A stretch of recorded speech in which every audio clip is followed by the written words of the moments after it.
The Town Star competition happening on June 24th, 2025 will feature the Garlic Breadsticks meta. The craft requirements for Garlic Breadsticks are 2 garlic, 1 flour, 1 water, and 1 butter. It is crafted in the Italian restaurant with the craft time of 1 minute and 30 seconds and stored in the storehouse. For this competition, Garlic Breadsticks will give 96,000 stars for each one sold. Garlic is also a new crop which requires 5 water and has a craft time of 40 seconds, stored in the silo, and negatively impacted by shade, dirty, and cold. The trade time for this competition is 60 seconds with a 1 gasoline cost per trade. The starting layout provided for this competition is a forest biome with a river on the north side. There is an oil seep provided in this biome as well. The cash boosts for this competition are garlic from 400 to 6,000, which is an amazing 15 times cash boost, butter from 20,000 to 80,000, and flour from 2,000 to 20,000. The rewards for this competition are the standard Gala rewards for reaching the top 1,200 placements in the leaderboard by the time the competition ends. Although the rewards are usually distributed very quickly, there was a delay with the competition that happened 2 weeks ago and those rewards haven't been distributed yet. Otherwise, it usually only takes a few days for the rewards to be sent to your account. This is the Garlic Breadsticks design that I've created for the upcoming competition. It is doing at least 100 garlic breadsticks per hour. In this test, I managed to do 103 garlic breadsticks per hour. I did have a test before this that did 102. I did change one thing which I'll mention later what affected that production rate. I'm going to scroll through the production monitor so you can see the production rates of everything. This one's very simple. There's not a lot of items involved. The only thing is that you do need a lot of salt, and since no ocean was provided, then all of the salt fields will be on a red craft timer. So for at least 100 garlic breadsticks, you would need 100 butter, 100 flour, 200 milk, and 200 salt. The bottleneck in this case would be milk, but the salt is not that far off. And you would also need 100 sugar and 200 garlic. So I'll go ahead and break down this simple design, starting with flour, sugar, and salt production. I have 7 logger houses in charge of collecting the wood from the 17 tree farms. I have 8 farm tractors in charge of collecting all the crops, though I don't think you need all 8. You might be good with 7, though I didn't test that. I just decided to keep them all in here. I have 2 wheat fields, 3 sugarcane fields, and 44 salt fields, of course, all on a red craft timer. Most of them are close to the roads, but as you can see over here, I have some in spots, and their purpose is to separate these windmills so that the windmills can have a green craft timer so they can craft the salts at the fastest craft time since they're not being negatively impacted by shade. And there are 4 silos. These 3 silos are mainly just going to be storing brine. This silo will pretty much be storing everything else, including brine. There's a total of 25 windmills, 7 on a green craft timer, 18 on a red craft timer. I'll start with flour. There are 9 windmills crafting flour on a red craft timer, all bunched up right here.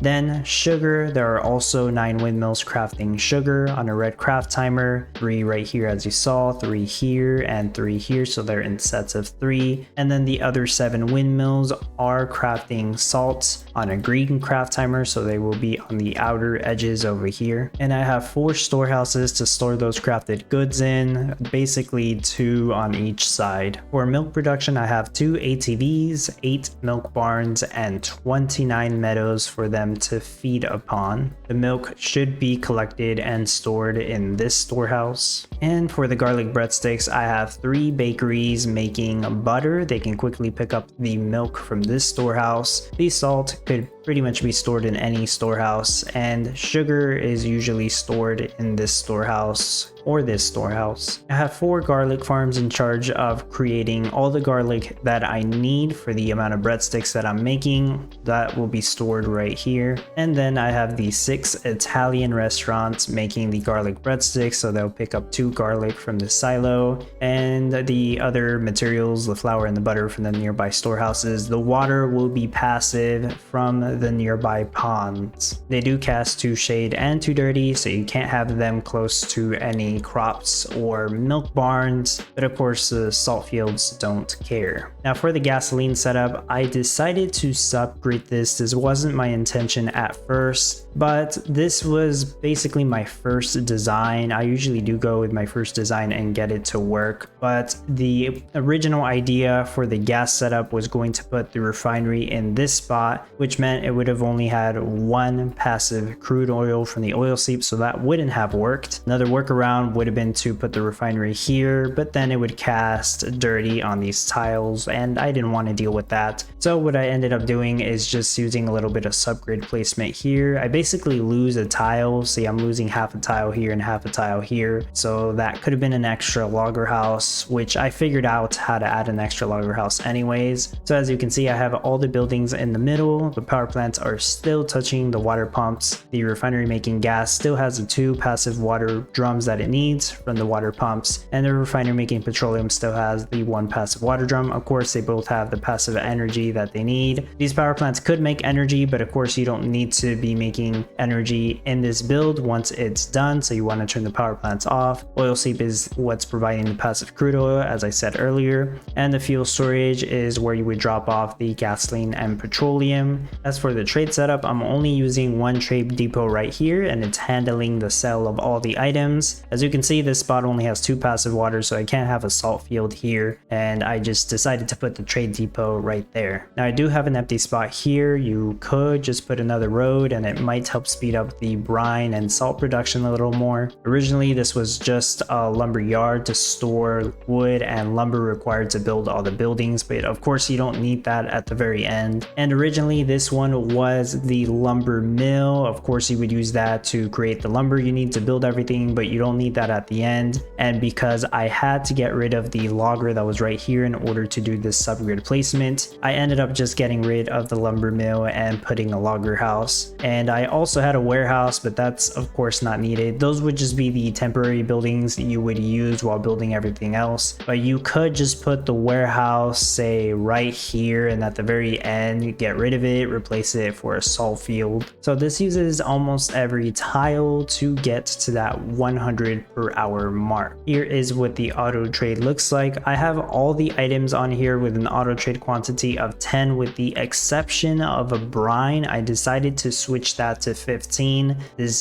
did improve the production rates from 102 garlic breadsticks per hour closer to 103 garlic breadsticks per hour. As you can see, that's the only noticeable difference that made, but hey, it's still 1 more per hour, so it's not bad. It's a very simple change, just change up a number on the auto trade. Here's what the build looks like on the visualizer. Total cost is about 10.7 million, doesn't include the costs of clearing the trees because it is a forest biome, so you might need around 12 million at least. Wages are 13,970 per minute. You have no issue paying the wages once you're finished with the build, and it's a pretty cheap build overall considering it's mostly windmills and salt fields. You can find the file for this visualizer on my Discord server, and an invite link is in the description. Once again, 103 garlic breadsticks per hour. No NFTs are required to reach that production rate. This one is easy to figure out and build. Now, if you came up with another design, you could possibly improve this to 110 or even 120 garlic breadsticks per hour. I don't think it can be done with this design. You definitely would need to use more subgrid placement or even sacrifice some of the roads and find a way to have more green timer windmills. It is possible. I did actually see somebody actually do it already, so I know it definitely is possible. But this is the design that I came up with. That's very simple, easy to do. It shouldn't take too long to finish. And I do believe it will be competitive enough to get you top 1200 and the leaderboard to win some Gala. But that's it for the build showcase. Hopefully this helped you out in creating or improving your current design. If you found it helpful, please leave a like, leave a comment. If you have any questions or feedback, consider subscribing if you haven't done so already. You can find links in the description on how to support the channel. As always, I appreciate your support